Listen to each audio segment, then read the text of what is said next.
Good Saturday morning. Today is the 13th of June, and I'm sitting here on my front deck. Excuse the air conditioning unit that just started as soon as I pushed the play button. Sorry. But today I want to do a little bit of a book chat. I am way overdue for one of these. I've already read 2 books, and I haven't talked to you about them at all. And I apologize for that. I don't know, life just gets kind of in the way, and taking the time to set up the camera and the phone and the tripod and the space to do everything, it's just, I don't know, sometimes it just seems a little bit too much for this little brain of mine, so I just rather not. So anyway, I've got 2 books to share with you.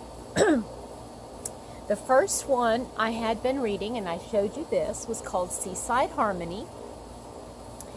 And Seaside Harmony is a book by Evangeline Kelley, and I believe I showed this book. This was the next one I was going to read, and I read to you the back cover of it. It's about 3 sisters who get together on Cape Cod, and I believe it's Cape Cod, excuse me, Nantucket, okay?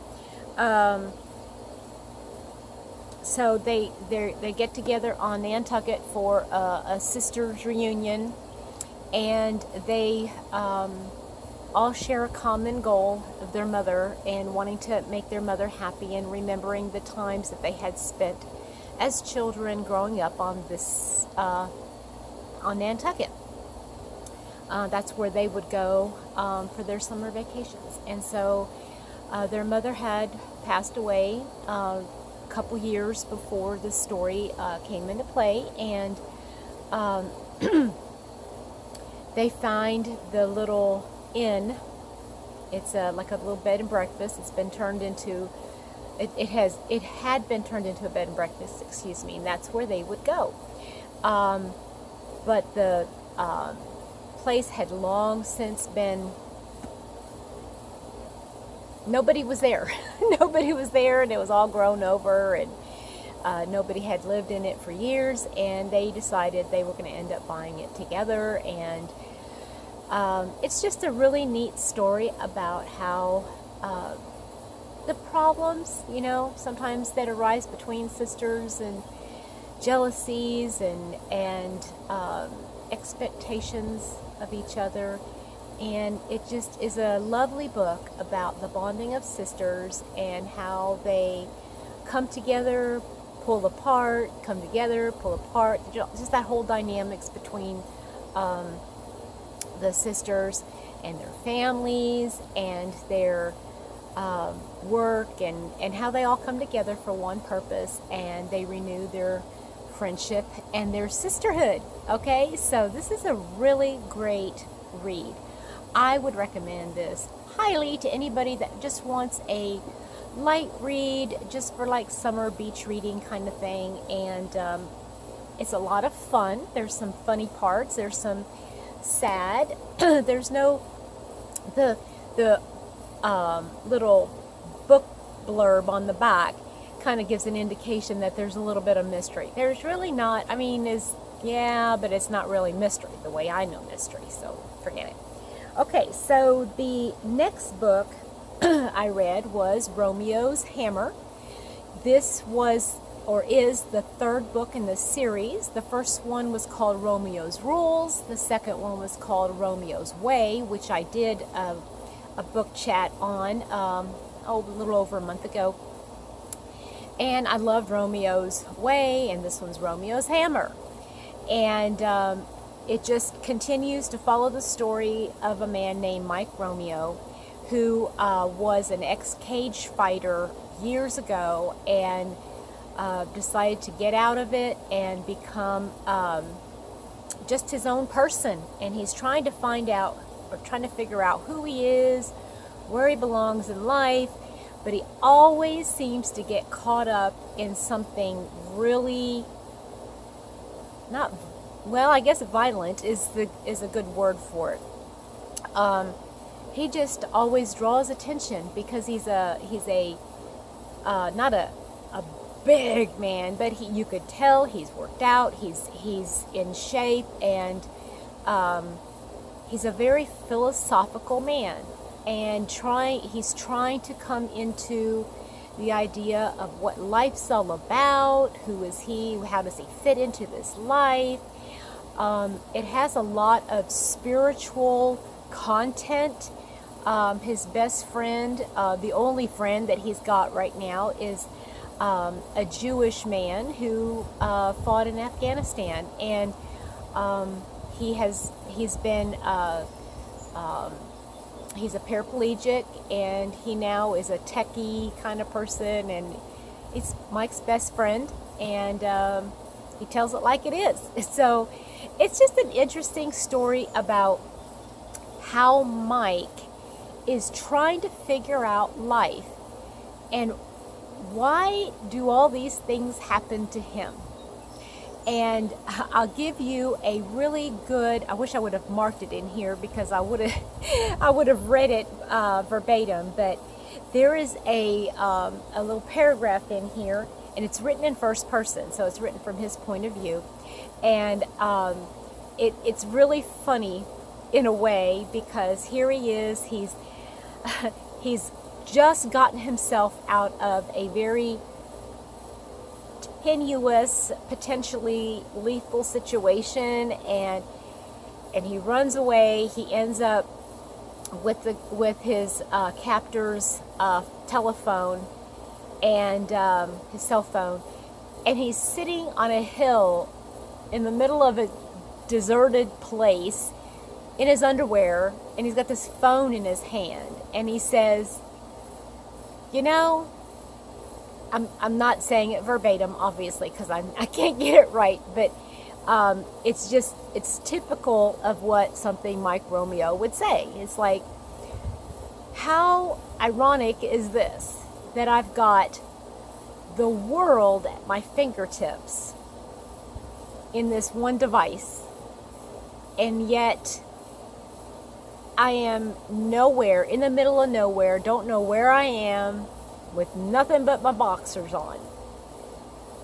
And it just, I know it may not make any sense to y'all what that means, but to me it's just typical of what this man is all about. He just got done out of a crazy situation, and here he is in the middle of nowhere trying to figure out who he is, where he is in life, and just because he has all the technology in one hand doesn't mean much of anything when you don't have anything else, right? Anyway, that's my take on it. So, if you like intrigue, if you like mystery, if you like action, it's a jam-packed full of action. And James Scott Bell, the author of this, he is so detailed in his descriptions. And the third book in this series, it's amazing. It's amazing. I highly recommend it.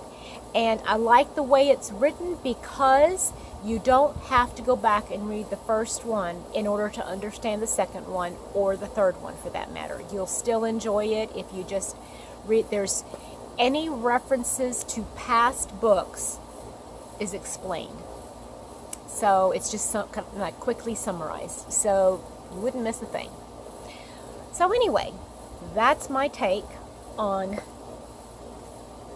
Romeo's Hammer, and my take on Seaside Harmony. All right, if you have any questions about either one of those books, please leave it in the comment section below. I will try to link both of these in Amazon, put their Amazon links in the description box. I'm thinking, I know that Romeo's Hammer definitely is on Amazon, but I'm not sure about this one, but I will look it up. If I'm not mistaken, I did see it. Okay, so what is the next book on my list of books to read? Well, that is a very good question. And until 5 minutes before I pushed play, I had no idea. I went to my bookcase and I kept thinking, I want to read something that I've never read before. And then when I saw this book, I went, nope, I've got to read this one again. Okay, I have read this book once before and I have seen the movie. So guess what? There's an actual movie. So, and I've seen the movie several times. It is one of my all-time favorite movies. And it is Under the Tuscan Sun by Frances Mays. Oh my goodness. Have you all seen this movie? Okay, so I've read the book, like I've said. I've read the book before, and it is similar to the movie. Okay, it's similar. But of course, they had to put a whole lot more in there in the movie to make it interesting and make it sellable, I guess. But the book is jam-packed full of thoughts. Okay, so this book, I can't wait to read it again. Okay, and having been to Italy, having been to Tuscany, and having been to some of the places that she has been, I love this book even more. I love the movie even more because it is exactly the way it is being portrayed. I don't want to give anything away in case you haven't watched it. I don't know any or very few females that I've ever met in my entire life haven't watched this movie. It is an amazing, amazing story.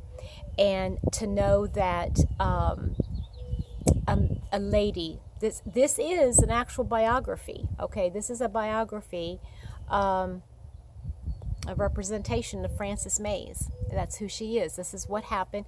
Let me see. Is it? Yep. It is written in first person, and she includes a lot of her recipes in here.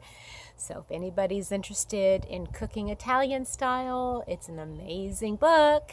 Anyway, I look forward to. You know what I'm gonna do?